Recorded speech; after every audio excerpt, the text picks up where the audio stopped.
다니엘 7장 1절에서 14절까지의 말씀입니다. 다니엘서 7장 1절에서 14절까지의 말씀 다 찾으셨으면 한 절씩 교독하며 읽겠습니다. 제가 먼저 읽겠습니다. 바벨론 벨사살 왕 원년에 다니엘이 그의 침상에서 꿈을 꾸며 머릿속으로 환상을 받고 그 꿈을 기록하며 그 일대의 대략을 진술하니라.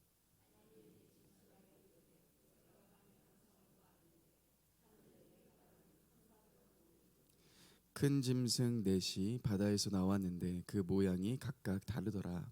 첫째는 사자와 같은데 독수리 날개가 있더니 내가 보는 중에 그 날개가 뼈뼈고 또 땅에서 들려서 두 사람처럼 두 발로 서게 함을 받았으며 또 사람의 마음을 받았더라. 또 보니 다른 짐승 곧 둘째는 곰과 같은데 그것이 몸 한쪽을 들었고 그의 입에 이사이에 새 갈빗대가 물렸는데 그것에게 말하는 자들이 있어 이르기를 일어나서 많은 고기를 먹으라 하였더라. 그 후에 내가 또 본즉 다른 짐승 곧 표범 같은 것이 있는데 그 등에는 새 날개 넷이 있고 그 짐승에게 또 머리 넷이 있으며 권세를 받았더라. 내가 밤 환상 가운데 그 다음에 본 넷째 짐승은 무섭고 놀라우며 또 매우 강하며 또 쇠로 된 큰 이가 있어서 먹고 부서뜨리고 그 나머지를 발로 밟으며 이 짐승은 전에 모든 짐승과 다르고 또 열 뿔이 있더라. 내가 그 열 뿔들을 열심히 보는 중 다른 작은 뿔이 그 사이에 나더니 첫째 뿔 중인 넷이 그 앞에서 뿌리까지 뽑혔으며 이 작은 뿔에는 사람의 눈 같은 것들이 있고 또 입이 있어 큰 말을 하였더라. 내가 보니 왕자가 누이고 옛적부터 항상 계신 이가 좌정하셨는데 그의 옷은 희기가 눈 같고 그의 머리털은 깨끗한 양의 털 같고 그의 보좌는 불꽃이요 그의 바퀴는 타오르는 불이며 불이 강처럼 흘러 그 앞에서 나오며 그를 섬기는 자는 천천히요 그 앞에서 모셔선 자는 만만이며 심판을 베푸는 책들이 펴 놓였더라. 그때 내가 작은 뿔이 말하는 큰 소리로 말미암아 주목하여 보는 사이에 짐승이 죽임을 당하고 그의 시체가 상한 바 되어 타오르는 불에 던져졌으며 그 남은 짐승들은 그의 권세를 빼앗겼으나 보존되어 시기에 이르기를 기다리게 되었더라. 내가 또 밤 환상 중에 보니 인자 같은 이가 하늘 구름을 타고 와서 옛적부터 항상 계신 이에게 나아가 그 앞으로 인도되매 그에게 권세와 영광과 나라를 주고 모든 백성과 나라들과 다른 언어를 말하는 모든 자들이 그를 섬기게 하였으니 그의 권세는 소멸되지 아니하는 영원한 권세요 그의 나라는 멸망하지 아니할 것이니라. 아멘. 네, 오늘도 새벽 기도에 나오신 여러분들을 사랑하며 환영합니다.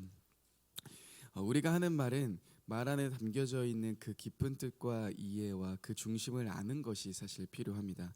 그렇지 않으면 우리들이 오해하기 쉽죠. 특별히 이러한 것은 환상 등을 해석할 때 매우 중요합니다.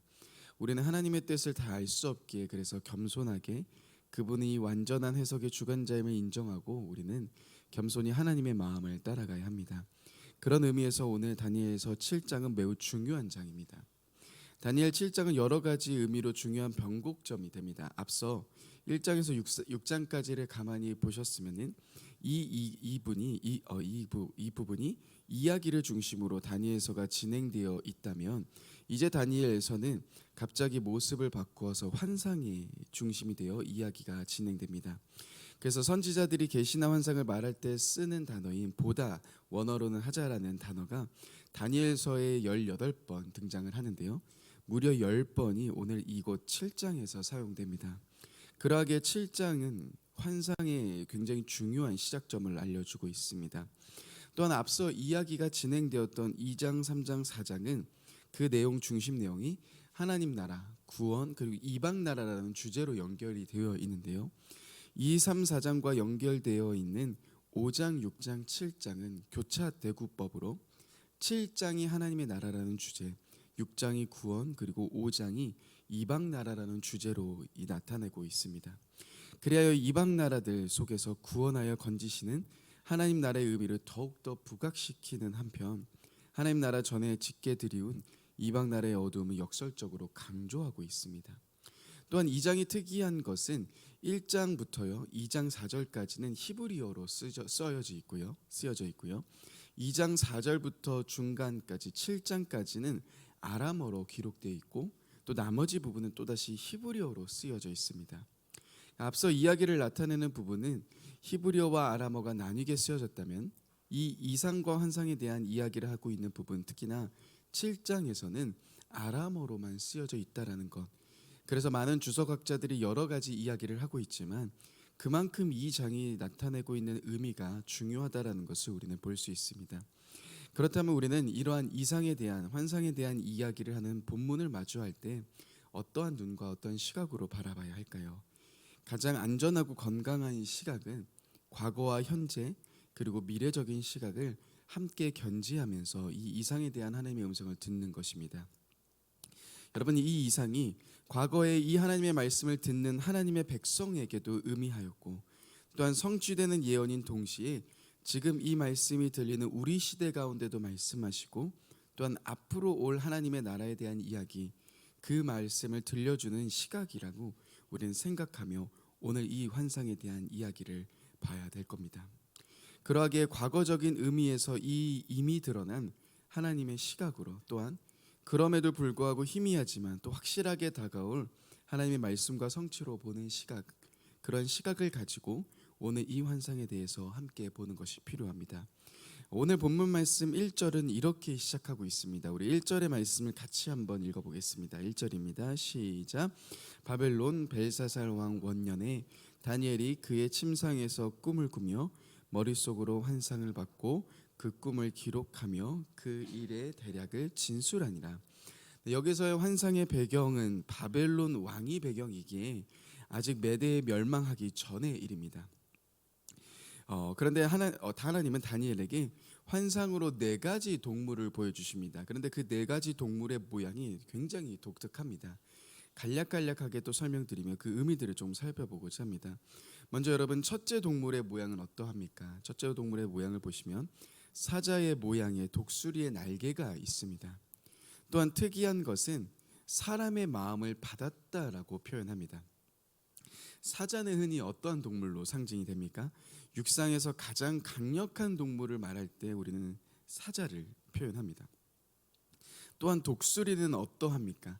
하늘에서 가장 강력한 동물을 대변하죠.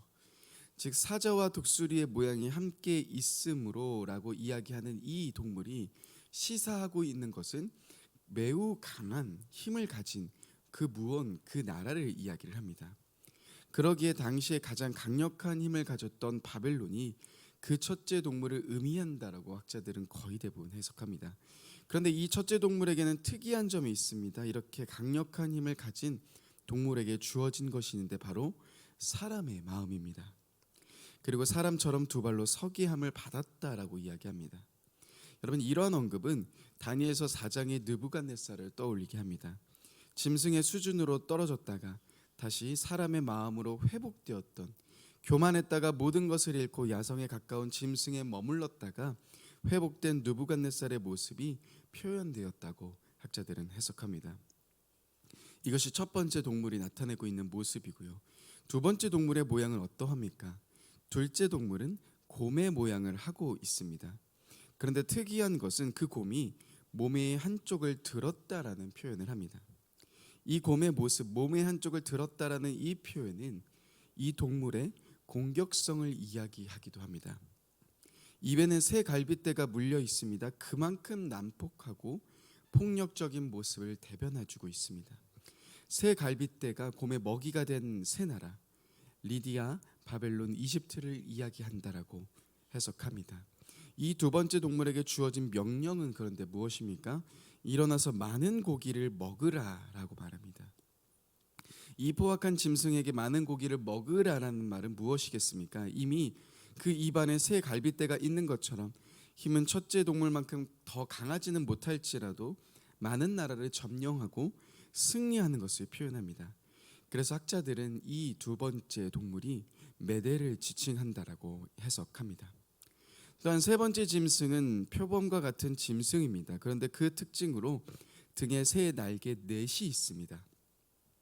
앞서 첫 번째 동물에서는 독수리라는 명확한 표현을 사용했는데요. 이번 표현에서는 그저 새라고 표현합니다. 그렇다면 새의 날개가 가진 기능이 강조된 표현이라고 할 수 있습니다. 여러분, 날개는 신속함을 상징합니다. 그런데 이 표범의 모습에 네 개의 날개를 가진 짐승은 머리가 네 개 있습니다. 그래서 학자들은 마게도니아 그리스 군대가 순식간에 소아시아와 페르시아 지역을 점령하였다는 것을 의미한다라고 해석을 하곤 합니다. 이 짐승이 가진 네 개의 머리가 있습니다. 우리가 아는 것처럼 알렉산더 대왕은 순식간에 많은 지역을 점령합니다. 그렇지만 그는 너무나도 젊은 나이에 요절하고 말죠. 알렉산더 대왕 사후에 그 점령한 지역의 4명의 장군이 차례대로 다스렸는데요. 이후에 그 지역들은 차례차례 로마에 흡수되고 맙니다. 그래서 어떠한 신학자는 이 세 번째 짐승이 바사, 페르시아를 이야기한다라고 주장하기도 합니다. 이제 네 번째 동물은 조금 더 복잡합니다. 이 네 번째 동물에 대해서는 다니엘서는 앞선 동물과는 다르게 더 많은 내용을 할애합니다. 7절과 8절 말씀 조금 길지만 같이 한번 7절과 8절의 말씀을 같이 한번 읽어보겠습니다. 시작. 내가 밤 환상 가운데 그 다음에 본 넷째 짐승은 무섭고 놀라우며 매우 강하며 또 새로 된 큰 이가 있어서 먹고 부서뜨리고 그 나머지를 발로 밟았으며 이 짐승은 전에 모든 짐승과 다르고 또 10뿔이 있더라. 내가 그 10뿔을 열심히 보는 중에 다른 작은 뿔이 그 사이에서 나더니 첫째 셋이 그 앞에서 뿌리까지 뽑혔으며 이 작은 뿔에는 사람의 눈 같은 눈들이 있고 또 입이 있어 큰 말을 하였더라.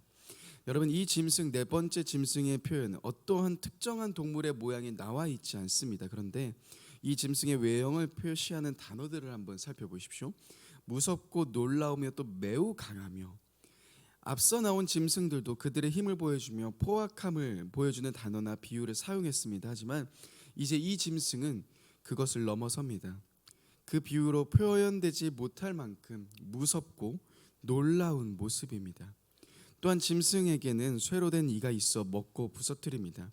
특이한 점은 이 짐승에게는 10뿔이 있는데 그 중에서 뿔이 사이에서 나서 이 뿔이 앞선 뿔을 뽑고 또 사람의 눈과 입이 있어 큰 말을 한다라고 표현합니다. 뭔가 비유만 들어도 이상하고 괴기하지 않습니까? 학자들은 이 짐승이 로마를 이야기하며 눈과 입은 신성모독적인 표현 혹은 오만함을 이야기한다라고 합니다. 그리고 작은 뿔은 경쟁자를 제거하고 왕위에 오른 안티오코스 4세 에피파네스를 이야기한다라고 해석하기도 합니다. 그가 한 일은 무엇입니까? 그는 애굽 원정에서 실패하고 돌아가는 길에 대군을 이끌고 예루살렘으로 돌아옵니다. 안식일에 유대인을 공격합니다. 그리고 성전에 제우스 신상을 세우고 제사를 지내고 성전을 약탈합니다. 그리고 많은 유대인들을 학살합니다. 그리고 하나님의 성전을 더럽히게 됩니다. 이상의 4개의 짐승을 우리는 살펴보았습니다. 사실은 주석학자에 따라서 지칭하는 나라들이 사실 굉장히 달라지기도 합니다. 주로 세 번째 짐승에 조금 이견이 있기도 합니다. 그런데 여러분, 우리에게 중요한 것은 무엇입니까? 이게 어느 나라야, 어느 것을 매칭하는 거야라는 것보다도 더욱더 중요한 내용은 사실은 이 다음의 내용에 있습니다. 성경은 우리가 이 예언이 어떻게 이루어졌지 그 수수께끼를 푸는 것보다도 더욱더 우리에게 중요하게 요청하는 것이 있습니다. 여러분, 그것은 무엇입니까? 그것은 바로 이렇게 세계를 정복하고 모든 것을 다 가진 나라처럼 보이는 이 세계의 질서와 시간의 순서 속에서 정말 이 땅을 다스리며 정말 이 땅을 통치하시는 분이 누구인지를 아는 것입니다. 그렇기에 이 환상은 어떻게 끝납니까? 바로 하늘 보좌의 일들로 이 환상은 끝이 납니다. 다니엘 앞에 하늘 보좌가 펼쳐집니다. 그리고 그 안에서는 옛적부터 항상 계신 이가 좌정하십니다. 앞선 짐승들은 한 시대를 풍미했을지 모릅니다. 그 짐승들의 시대는 그런데 오래가지 못했습니다.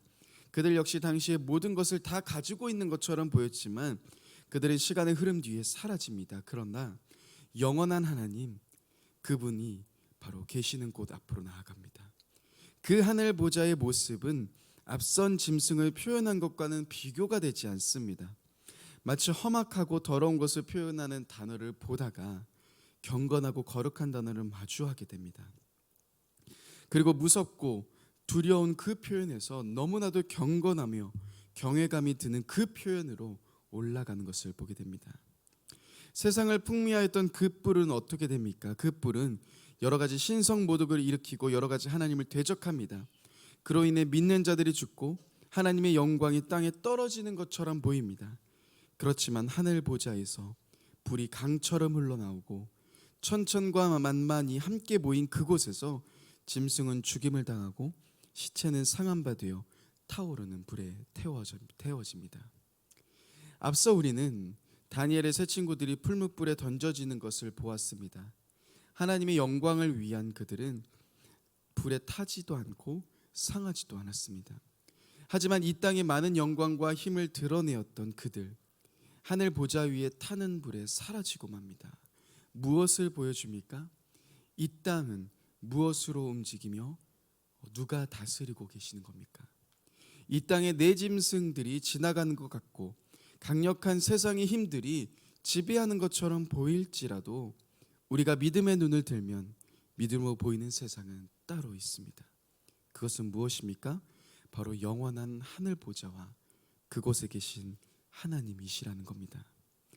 여러분, 우리는 나라를 위해서 기도합니다. 중요한 것은 무엇입니까? 그 어떠한 나라, 어떠한 권력이라 할지라도 하나님의 심판을 면치 못한다라는 겁니다. 그 어떤 나라 권력이라도 하늘 보좌 위에서 하나님의 심판 앞에 서게 되며 결국에는 하나님의 뜻대로 이 땅에 이루어지는 것을 우리는 보게 될 것입니다. 그러하기에 오늘 마지막 13절 14절은 이렇게 이야기합니다. 길지만 13절 14절의 이야기를 마지막으로 함께 읽어보겠습니다. 13절 14절입니다. 시작. 내가 또 밤 환상 중에 보니 인자 같은 이가 하늘 구름을 타고 와서 옛적부터 항상 계신 이에게 나아가 그 앞으로 인도되매 그에게 권세와 영광과 나라를 주고 모든 백성과 나라들과 다른 언어를 말하는 모든 자들이 그를 섬기게 하였으니 그의 권세는 소멸되지 아니하는 영원한 권세요 그의 나라는 멸망하지 아니할 것이라. 여러분, 이러한 하나님의 나라를 바라보며 사시는 일산중심교회 모든 성도님들 되시길 바랍니다. 눈에 보이는 한때의 어둠과 한때의 악함이 무너지지 않고 결국엔 주님의 보좌를 바라보며 그 앞에서 승리의 걸음을 걷는 귀한 우리 모든 성도님들 되시길 간절히 축복합니다. 이 시간 함께 기도하겠습니다. 주님, 보이는 세상의 권력이 대단한 것처럼 보이며 우리를 무너지게 하는 것처럼 보이지만 주님, 우리는 영원한 하나님의 나라를 바라보며 나아가는 자들이 되길 원합니다.